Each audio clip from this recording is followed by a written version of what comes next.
সবাইকে শুভেচ্ছা। আশা করছি সবাই ভালো আছো। 2022 সালের এসএসসি পরীক্ষার্থী যারা আছো তাদের ষষ্ঠ সপ্তাহের হিসাব বিজ্ঞানের অ্যাসাইনমেন্টটি সলিউশন করে দিচ্ছি। এটা হচ্ছে হিসাব বিজ্ঞানের 1 নাম্বার অ্যাসাইনমেন্ট। তোমরা খেয়াল করো নির্দেশকটা। প্রথমে বলা আছে উদাহরণ সহ লেনদেনের ধরন ব্যাখ্যা করো। আসলে ধরন না, সেটা হবে লেনদেনের ধারণা ব্যাখ্যা করো।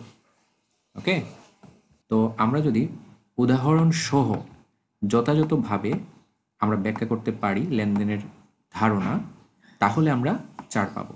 ওকে, তো 4-এর জন্য আনসারটা হচ্ছে উদাহরণ সহ লেনদেনের ধারণা ব্যাখ্যা। এই যে তোমরা এটা ভালো করে পড়বা, পড়ার পর নিজের ভাষায় এখান থেকে কপি করবা না, এটা ভালো করে পড়ে নিজের ভাষায় অ্যাসাইনমেন্টটি তৈরি করবা। ওকে, খেয়াল করো, এই হচ্ছে ক নাম্বারের আনসার। এবার আসি আমরা খ নাম্বারে। দেয়া আছে লেনদেনের প্রকৃতি বা বৈশিষ্ট্য ব্যাখ্যা করো। এখানে দেয়া আছে 4 মার্কসের জন্য, 4 পাওয়ার জন্য যে কাজটা করতে হবে, কমপক্ষে 6টি বৈশিষ্ট্য উদাহরণ সহ বিস্তারিত ব্যাখ্যা করলে, তার মানে আমাদেরকে 6টি বৈশিষ্ট্য ব্যাখ্যা করতে হবে এবং অবশ্যই সেখানে উদাহরণ থাকতে হবে। ওকে, তো সলিউশনটা দেখি। লেনদেনের প্রকৃতি ব্যাখ্যা বা বৈশিষ্ট্য ব্যাখ্যা। তো খেয়াল করো, ক নাম্বার হচ্ছে অর্থের অঙ্কে পরিমাপযোগ্য, খ নাম্বার আর্থিক অবস্থার পরিবর্তন, তারপরে দ্বৈত সত্তা, স্বয়ংসম্পূর্ণ, স্বতন্ত্র,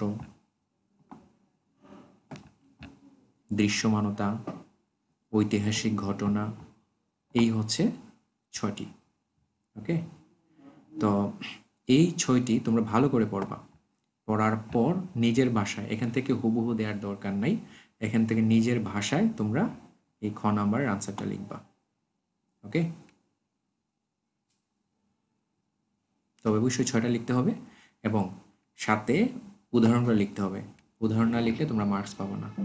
এখানে উদাহরণ যে জায়গাটা, এটা একটু বোল্ড করে লিখবা, অর্থাৎ এখানে একটু মানে এই জায়গাটার মধ্যে আন্ডারলাইন করে লিখবা, যেমন এখানে যেমন দেওয়া আছে ওই জায়গায় আন্ডারলাইন করে দিবা।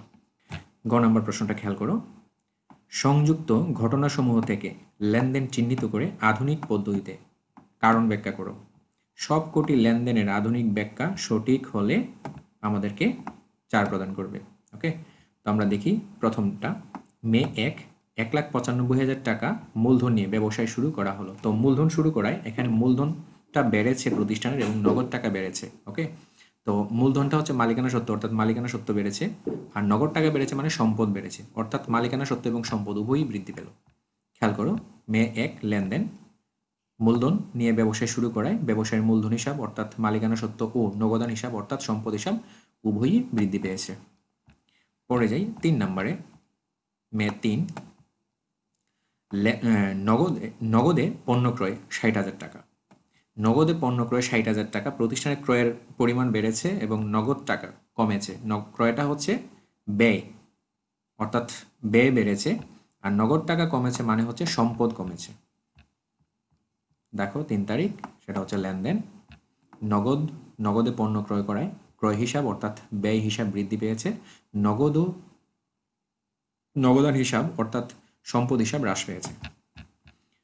পরেরটা খেয়াল করো, 4 চেকে পণ্য বিক্রয় 45,000 টাকা।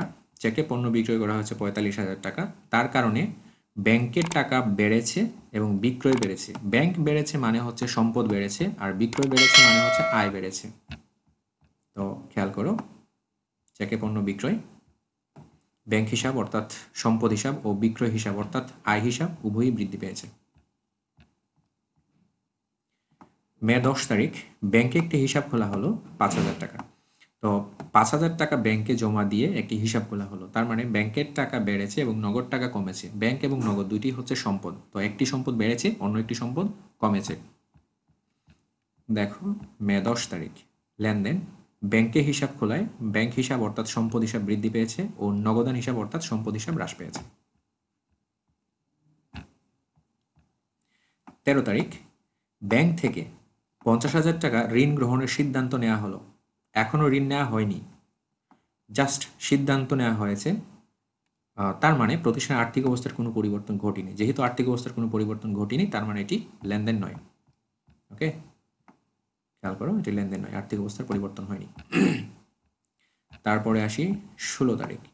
বিমা প্রিমিয়াম প্রদান করা হলো 3000 টাকা। 3000 টাকার বিমা প্রিমিয়াম প্রদান করায় প্রতিষ্ঠানের বিমা খরচের পরিমাণ বেড়েছে আর নগদ টাকা কমেছে। বিমা খরচ বেড়েছে মানে হচ্ছে প্রতিষ্ঠানের ব্যয়ের পরিমাণ বেড়েছে, আর নগদ টাকা কমেছে মানে সম্পদ কমেছে। দেখো, বিমা প্রিমিয়াম প্রদান করায় বিমা খরচ অর্থাৎ ব্যয় হিসাব বৃদ্ধি পেয়েছে ও নগদান হিসাব অর্থাৎ সম্পদ হ্রাস পেয়েছে। মে 30, অফিসে ব্যবহারের জন্য একটি কম্পিউটার ক্রয় করা হলো 35,000 টাকার। আচ্ছা, 35,000 টাকা দিয়ে একটি অফিসের জন্য কম্পিউটার ক্রয় করা হয়েছে, যেটাকে বলি আমরা অফিস সরঞ্জাম। তো প্রতিষ্ঠানের অফিস সরঞ্জাম বেড়েছে এবং নগদ টাকা কমেছে। অফিস সরঞ্জামটা হচ্ছে সম্পদ, নগদ টাকা হচ্ছে আরেকটি সম্পদ। তো একটি সম্পদ বেড়েছে, অন্য একটি সম্পদ কমেছে। 20 তারিখ, কম্পিউটার ক্রয় করায় অফিস সরঞ্জাম হিসাব অর্থাৎ সম্পদ বৃদ্ধি পেয়েছে ও নগদান হিসাব অর্থাৎ সম্পদ হিসাব হ্রাস পেয়েছে। মানে একটি সম্পদ বেড়েছে, অন্য একটি সম্পদ কমেছে। 22 তারিখ, 12,000 টাকা মাসিক বেতনে একজন নিয়োগ করা হলো।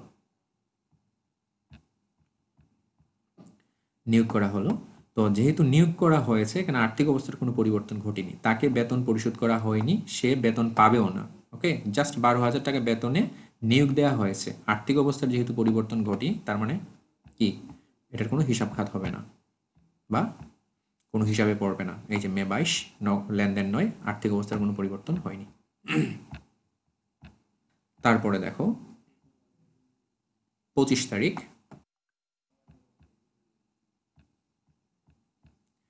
25 তারিখ হচ্ছে হারুন ট্রেডার্সকে চেকে পরিশোধ করা হলো। হারুন ট্রেডার্সকে চেকে পরিশোধ করা হলো, তার মানে বোঝা গেল যে হারুন ট্রেডার্স হচ্ছে পাওনাদার। তো পাওনাদারকে চেকে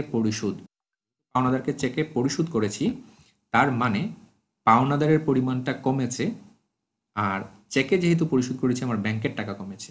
ওকে, তো পাওনাদার কমেছে মানে হচ্ছে দায় কমেছে, মানে দায় হ্রাস পেয়েছে, আর ব্যাংকের টাকা কমেছে মানে কি হচ্ছে সম্পদ কমেছে। ওকে,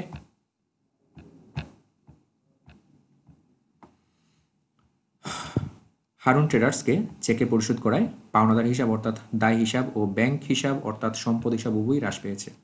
পাওনাদার কমেছে এবং ব্যাংক হিসাব অর্থাৎ সম্পদ কমেছে।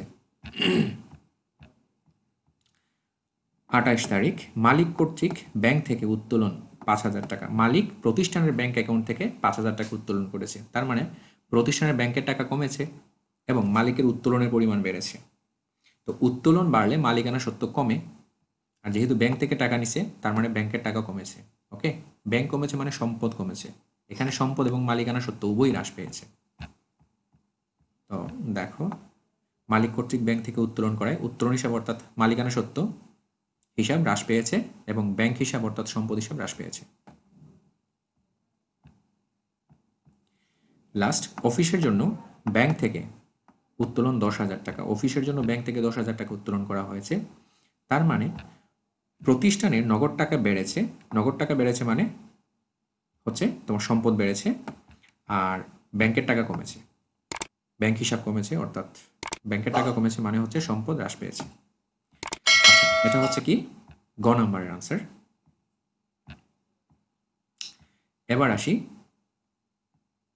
পরেরটায়, হিসাব সমীকরণ ব্যাখ্যা। হিসাব সমীকরণ ব্যাখ্যা, তবে এখানে আমাদের একটা হিন্টস দেওয়া আছে যে 4 মার্কসের জন্য কিভাবে হিসাব সমীকরণটা ব্যাখ্যা করতে হবে। হিসাব সমীকরণের বর্ধিত রূপ সহ উপাদানগুলোর পূর্ণরূপ লিখে বিস্তারিত ব্যাখ্যা করলে আমরা 4 পাবো। ওকে, তো সলিউশনটা দেখো। হিসাব সমীকরণ ব্যাখ্যা, আমরা জানি হিসাব সমীকরণটা হচ্ছে এক এল টেল প্লাস ওই।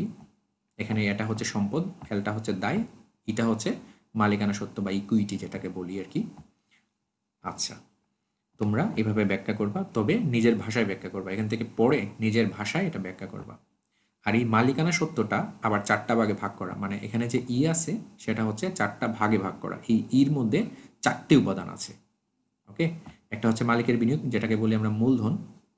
একটা হচ্ছে আয়, একটা উত্তোলন, আর একটা হচ্ছে ব্যয় বা খরচ। তো তার মানে হিসাব সমীকরণের বর্ধিত রূপ হচ্ছে এটা, a equal to l plus c plus r minus ex minus d। ex বলতে পারি বা e বলতে পারি, ওকে। এখানে এটা হচ্ছে সম্পদ, এলটা হচ্ছে দায়, সিটা হচ্ছে ক্যাপিটাল মানে মূলধন, আরটা হচ্ছে রেভিনিউ মানে আয়, ইএক্স মানে এক্সপেন্স বা ব্যয়, ডিটা হচ্ছে ড্রয়িংস বা উত্তোলন, ওকে। তো আমরা এখানে ব্যাখ্যা করেছি সম্পদ, দায় এবং মালিকানা সত্ত্ব। এখানে আর কি কি রয়েছে সেটা হচ্ছে মূলধন, মূলধন এই যে সি, আর আয়, ইএক্স হচ্ছে ব্যয়, ডি হচ্ছে উত্তোলন। এই চারটা আরও ব্যাখ্যা করতে হবে। তো খেয়াল করো, এখানে আমি ব্যাখ্যা করেছি, এই যে মূলধনটা ব্যাখ্যা করেছি, তারপরে আয়টা ব্যাখ্যা করেছি, ব্যয়টা ব্যাখ্যা করেছি এবং উত্তোলনটা ব্যাখ্যা করেছি, ওকে। তো এইভাবে তোমরা নিজের ভাষায় লিখবা, এটা পড়ো, পরে নিজের ভাষায় এটা লিখবা। পরেরটায় আসি, বিবরণী ছকে সংযুক্ত মে 1, 3, 4, 28 তারিখের লেনদেনগুলো দিয়ে হিসাব সমীকরণে প্রভাব দেখাও। তো এখানে 4টি লেনদেনের দ্বারা আমরা হিসাব সমীকরণে প্রভাব দেখাবো, তবে অবশ্যই বিবরণী ছকে, ওকে। তো 4টি লেনদেন সঠিক যদি হয় তাহলে আমরা 4 পাবো। তো দেখো, এইভাবে ঘর তৈরি করবা। পরে প্রথম থেকে যদি আমরা ব্যাখ্যা করি, যে বলেছে প্রথমে 1 তারিখ, 1 তারিখ বলছে 1,95,000 টাকা মূলধন নিয়ে ব্যবসায় শুরু করা হলো, অর্থাৎ প্রতিষ্ঠানের নগদ টাকা বেড়েছে এবং মূলধন বেড়েছে। খেয়াল করো, নগদ টাকা বেড়েছে 1 তারিখ এবং মূলধন বেড়েছে মানে মালিকানা সত্ত্ব বেড়েছে 1,95,000 টাকা। এটার নাম হচ্ছে মূলধন। অর্থাৎ ও ইর ঘরে আমরা যদি কোনো অ্যামাউন্ট লিখি সেটার মন্তব্য লিখব। এই 1,95,000 টাকা হচ্ছে মূলধন, সো আমরা এখানে লিখব মূলধন হিসাব।